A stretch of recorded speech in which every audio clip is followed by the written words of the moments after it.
Hello, my dear students who are going to sit for the final HS exam in 2024. Welcome you all once again to my class.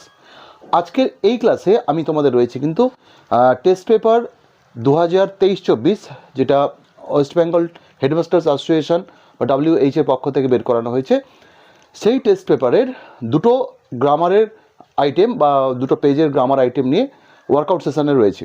এবং একটু বলে রাখি তোমাদের যে আগের ক্লাসে আমি বলেছিলাম আমি পেছন থেকে শুরু করেছি জার্নিটা, যাতে করে তোমাদের সামনে থেকে শুরু হওয়ার জার্নি যেটা তোমরা করছো কোনো টিউটারের কাছে অথবা নিজে নিজে, তার সঙ্গে এটা যদি পেছন থেকে আমি কমপ্লিট করে রাখি তাহলে কিন্তু তোমাদের একটা কমপ্লিট প্রিপারেশন খুব তাড়াতাড়ি হয়ে যাবে। তো আমরা আর সময় নষ্ট না করে সরাসরি চলে যাচ্ছি কিন্তু প্রথম পেজ যেটা রয়েছে পেজ নাম্বার B60। তো B60 পেজের যে গ্রামার আইটেমসগুলো রয়েছে সেগুলো আমরা ওয়ার্কআউট করে নেওয়ার চেষ্টা করছি। এখন প্রথমেই রয়েছে তোমাদের ডু অ্যাজ ডাইরেক্টেড। ফার্স্ট পার্টটা দেখো কি রয়েছে বা ফার্স্ট আইটেমটা, do you need somebody to go to the store. আপনার কি লাগবে কাউকে ওই দোকানে যাওয়ার জন্য? অ্যাকচুয়ালি এখানে কথা বলে রাখি, ভয়েস চেঞ্জের ক্ষেত্রে আমরা সবসময় ভার্ব, সাবজেক্ট, অবজেক্ট এই তিনটেকে বের করে নেব এবং তারপরে কনসেন্ট্রেট করব। আদার্স পার্টটাকে আমরা ইনিশিয়ালি মাথার মধ্যে খুব একটা নেব না।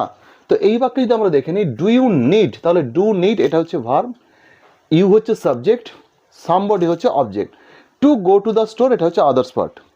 তো এই আদার্স পার্টটাকে এখন আমি মাথার মধ্যে না নিয়ে আমি এইটাকে নেওয়ার চেষ্টা করব। তাহলে আমি এখানে কি নেব, যে দেখতে পাচ্ছি সামবডি। আমি যদি এটাকে মোটামুটি কোয়েশ্চেন ফর্মটাকে মনে মনে অ্যাসার্টিভ বানিয়ে নিই, এটা খুব কার্যকরী একটা ট্রিক। যে ডু ইউ নিড সামবডি, এটাকে আমি ভাববো you need somebody to go to the store, অর্থাৎ নর্মাল অ্যাসার্টিভ হিসাবেই ভেবে আমি মনে মনে একটা ভয়েস চেঞ্জ করে নেওয়ার চেষ্টা করব।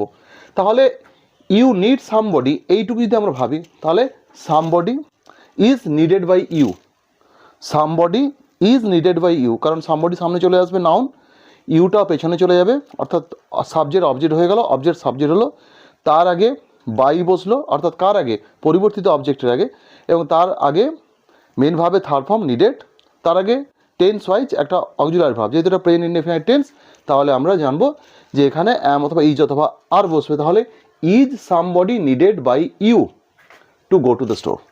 তো এই হচ্ছে মোদ্দা বিষয়। তাহলে আমরা এটা করলাম কি, is somebody needed by you to go to the store. মনে করে জিজ্ঞাসা চিহ্নটা দেবে, নাহলে এতক্ষণের পরিশ্রম অর্ধেক নম্বর তোমার ওইখানে চলে যাবে একটা ওই কোয়েশ্চেন মার্ক না দেওয়ার জন্য। নম্বর ডিডাকশন একদম ফর নাথিং তোমরা ওখানে সাফার করে যাবে। তো 2 নম্বর আইটেম যেটা রয়েছে কি বলছে, he had an ideal helpmate in my mother Ashiamma, split into simple sentences. অর্থাৎ স্ট্রং রুটস থেকে তোমাদের দিয়েছি, বুঝতে পারছো, উপরে ছিল থ্যাংক ইউ ম্যাডাম থেকে। তো তিনি একজন আদর্শ সহযোগী পেয়েছিলেন আমার মায়ের মধ্যে, মায়ের নাম ছিল আসিয়াম্মা। এটাকে স্প্লিট করতে গেলে আমরা যদি এভাবে ভাবি, তিনি একজন আদর্শ সহযোগী পেয়েছিলেন, সে আদর্শ সহযোগী ছিলেন আমার মা আসিয়াম্মা। তাহলে এরকম আমরা ভাবতেই পারি। 2 নম্বরে আমরা কি ভাববো তাহলে, ওকে, যে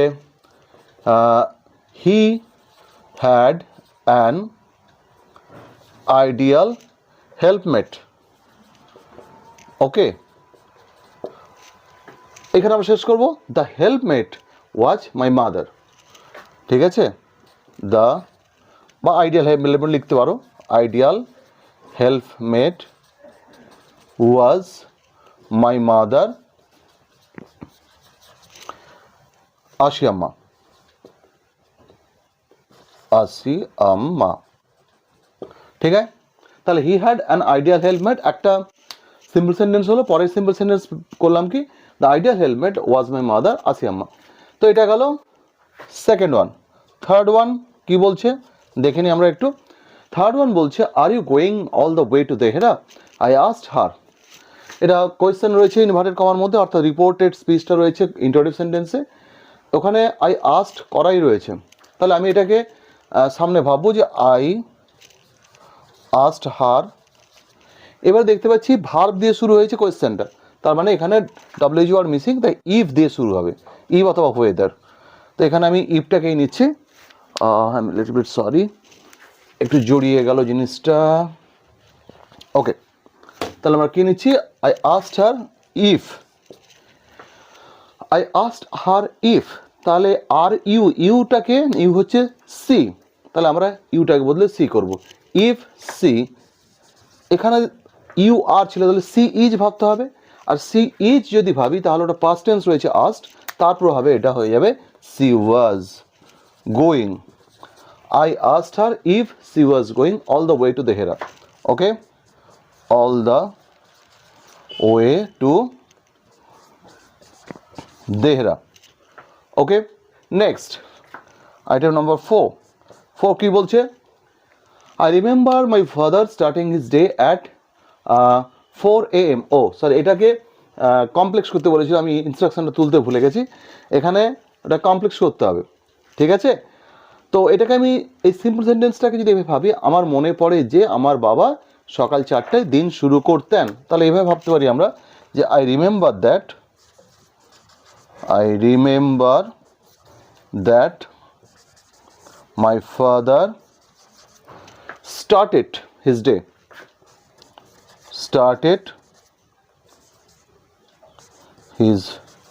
day okay at 4 AM at 4 oh sorry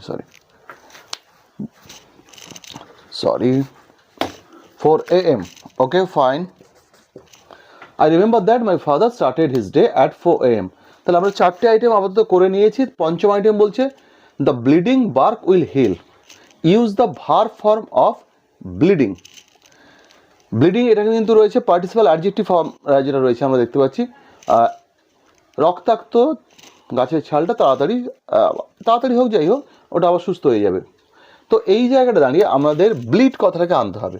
তাহলে কি বলবো? The bark that is bleeding will heal, অথবা the bark that bleeds will heal, এটা করলেও হবে। তাহলে আমরা সেইটাই লিখব যে দ্য বার্ক হুইচ ব্লিডসও করতে পারি, ব্লিডিংও করতে পারি। তাহলে যদি আমি ব্লিডস করি তাহলে এক্সট্রা কিছু আর লাগছে না, আর যদি কন্টিনিউয়াস ফর্মে রাখি তাহলে আসবে কি which is bleeding will heal bark, the bark which is bleeding will heal. আমরা এটাকে একটু পরিষ্কার করে নেব, তারপরে আবার নেক্সট পার্টগুলোতে যাচ্ছি, বা নেক্সট আইটেমগুলো যেগুলো রয়েছে সেগুলো আমরা দেখে নেব। ফাইন। তো এরপরে যে পার্টটা আসছে সেটা কি দেখছি? আইটেম বলছে দাউ art more lovely and more temperate than a summer's day, use positive degree of the adjective. তাহলে অ্যাডজেক্টিভ বলতে অ্যাডজেক্টিভস বেটার টু সে, কারণ এখানে লাভলি রয়েছে আর টেম্পারেট রয়েছে, মোর লাভলি আর মোর টেম্পারেট। তাহলে আমরা এভাবে ভাববো পজিটিভ ডিগ্রি যদি ব্যবহার করতে হয় তাহলে এই সামার্স ডে এখান দিয়ে আমাকে শুরু করতে হবে, একটা গ্রীষ্মের দিন ততটা লাভলি ততটা টেম্পারেট না যতটা তুমি হও, ঠিক আছে? তাহলে এটাকে আমরা যদি 6 নিই, ওকে, সামার্স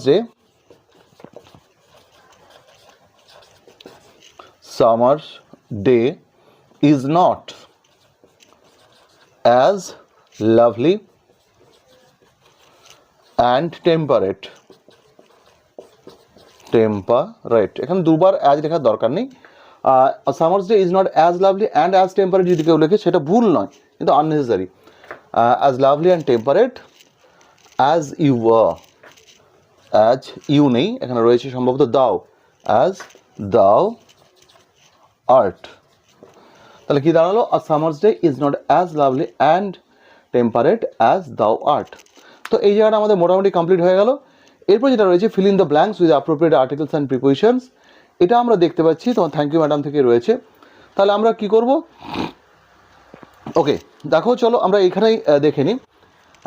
একটা বিষয় আমি এখানে উল্লেখ করে রাখি যে এই যে ফিল ইন দ্য ব্ল্যাঙ্ক সেকশানটা ক্লাস 12 একটু বেশি চ্যালেঞ্জিং, কারণ ক্লাস 10-এর যে ফিল ইন দ্য ব্ল্যাঙ্কস থাকতে হলে জেনারেল সেন্সের উপর দাঁড়িয়ে কাজ করতে হতো।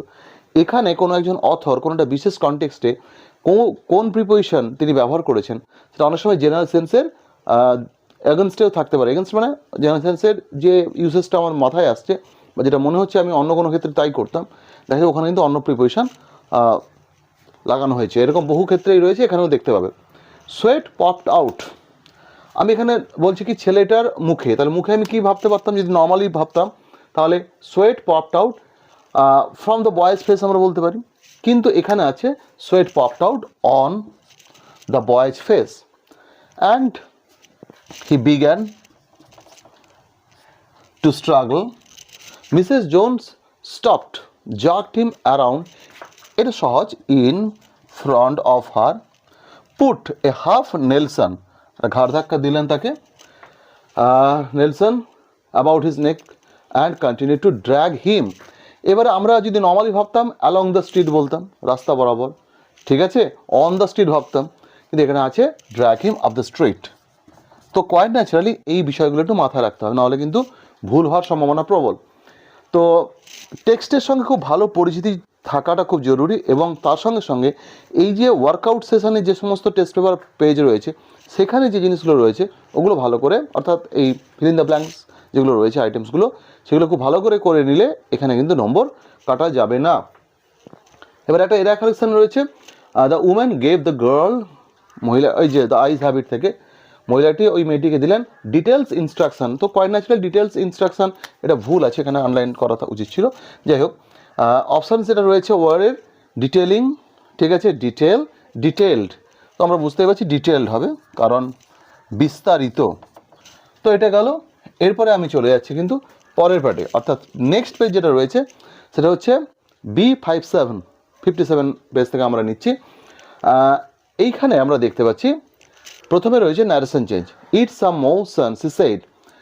তো এখানে যেহেতু টেক্সটের সঙ্গে আমার পরিচিতি রয়েছে বা আমাদের রয়েছে, তাহলে আমরা জানি এই সানটা কিন্তু অ্যাকচুয়াল সান নয়, পুত্র স্নেহে তিনি বললেন, সেটাকে এখানে মেনশন করতে হবে।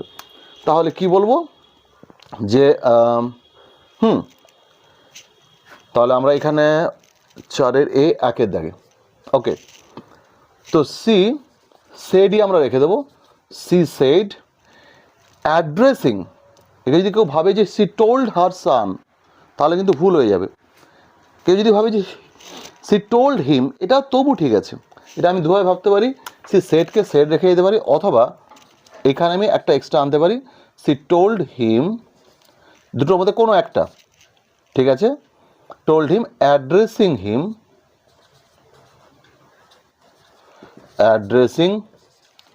হিম অ্যাজ সান, ঠিক আছে। তো এখানে আমি সেড রাখবো না, কারণ দেখতে পাচ্ছি এটা কোন সেন্টেন্স রয়েছে না, এখানে রয়েছে আমার ইম্পারেটিভ সেন্টেন্স, তাই আমাকে সেড তুলে দিতে হবে।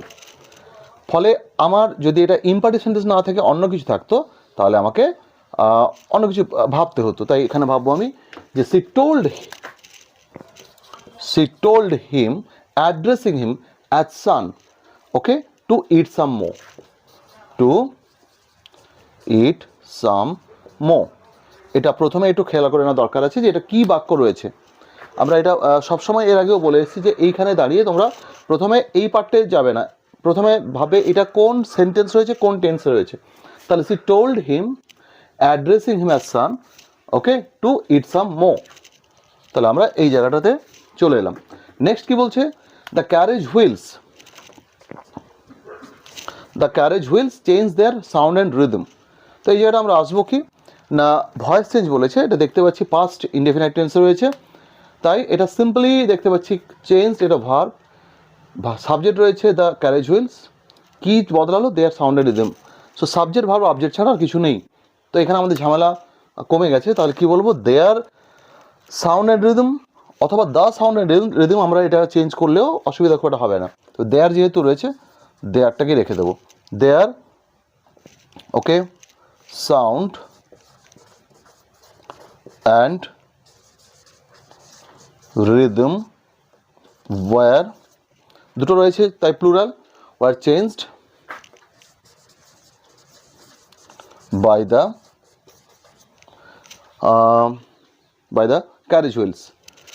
carriage wheels. অ্যাকচুয়ালি এখানে আমি দেয়ারের পরিবর্তে দ্য লাগাতে বললাম এই কারণে, কারণ দেয়ার এই সেন্সটা প্রথমেই যখন আমাদের নজরে চলে আসবে এই ওয়ার্ডটাকে, তখন আমরা ভাববো হয়তো কোনো ব্যক্তিবাচক শব্দ, তা কিন্তু নয়। তাহলে দ্য সাউন্ড অ্যান্ড রিদম, এটা যদি আমি ভাবি তাহলে মোটামুটি ঠিক আছে। কেউ যদি the sound and rhythm were change by the carriage wheels, এটা হতে পারে, অথবা দেয়ার রাখলেও ভুল কিছু নয়, বরং true to the given item এটা আমরা করতে পারছি। পরেরটা কি বলছে, C was silent, make it negative sentence. Negative আমি আবারও বলি, এর আগেও বলেছি যে এটা কিন্তু বলা থাক আর নাই থাক, এটা অর্থ অপরিবর্তিত রেখে করতে হবে। মানে এখানে যদি ভাবো সি ওয়াজ নট সাইলেন্ট, আমি তো স্যার নেগেটিভ করলাম, হ্যাঁ নেগেটিভ হলো, কিন্তু এই জিনিস এখানে চাওয়া হয়নি। এখানে তোমাকে ভাবতে হবে সাইলেন্টের অপোজিট দিয়ে তাকে নেগেট করতে হবে। তো নেগেট করার ক্ষেত্রে আমি সাইলেন্টের অপোজিট যদি ভাবি তাহলে এলোকোয়েন্ট, সাইলেন্টের অপোজিট হয় এলোকোয়েন্ট। তাহলে কি বলবো, সি ওয়াজ নট এলোকোয়েন্ট, এই হচ্ছে বিষয়। তো এইখানে এই জিনিসটা অবশ্যই এলোকোয়েন্ট, ইএলও কিউইউ ইএনটি, এলোকোয়েন্ট, এই বিষয়টা সবসময় মাথায় রাখবে। বলা থাক আর নাই থাক ওখানে কিন্তু মিনিং আনচেঞ্জ রাখতে হবে, কারণ ক্লাস 12-এ নিঃসন্দেহে শুধু ওই নটটুকু বসিয়ে দিয়ে তোমাকে চেঞ্জ করতে এখানে বলা হয়নি। তো যাই হোক, এরপরে যে বিষয়টা আসছে সেটা হচ্ছে এই, my parents were regarded as an ideal ideal couple, use the noun form of regarded. তাহলে নাউন ফর্ম লাগাতে হবে। My parents were regarded as an ideal couple, actually এইখানে নাউন ফর্ম মানে রিগার্ড, রিগার্ড মানে আমরা জানি এখানে এই প্রশ্নটার মধ্যে একটু প্রবলেম রয়েছে, কারণ রিগার্ড করা মানে এখানে কনসিডার করা, আর রিগার্ড যখন আমরা নাউন ফর্মে ইউজ করবো তখন মানে কিন্তু দাঁড়িয়ে সম্মান। তো যাই হোক, এখানে কনসিডার করা মানে সম্মানের সঙ্গে কনসিডার হতেন, সেই কথাটা মাথায় রেখে তা আমরা কি বলবো যে এখানে 4 number item, my parents, sorry okay sorry, হ্যাঁ, my parents okay got regards বা received regards, শ্রদ্ধা পেতেন as an ideal couple,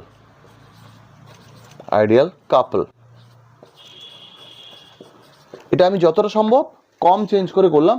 আর এটা করা যেতে পারে, people gave regards to my parents as an ideal কাপল, এটা হতে পারে, কিন্তু এটা সবচেয়ে সহজ এবং best, my parents goat regards as an ideal কাপল। তো এবারে চলে যাচ্ছি আমরা 5 নম্বরে, my mother's lineage was more distinguished than my father's, change the degree of comparison. তাহলে এখানে বুঝতে পারছি রয়েছে কম্পারেটিভে আমাকে করতে হবে, অ্যাজ ইউজুয়াল দুটো যেহেতু তুলনা রয়েছে দুটোর মধ্যে, তাই আমাকে পজিটিভে যেতে হবে। আমার মায়ের বংশ পরিচয় ছিল অনেক বেশি বিখ্যাত আমার বাবার থেকে, তাহলে আমাকে ভাবতে হবে কি, আমার বাবার বংশ পরিচয় ততটা বিখ্যাত ছিল না, ডিস্টিংগুইশ ছিল না আমার মায়ের মতো, বা মায়ের যতটা ছিল। তাহলে আমরা এইভাবে ভাববো, মাই father's lineage was not as distinguished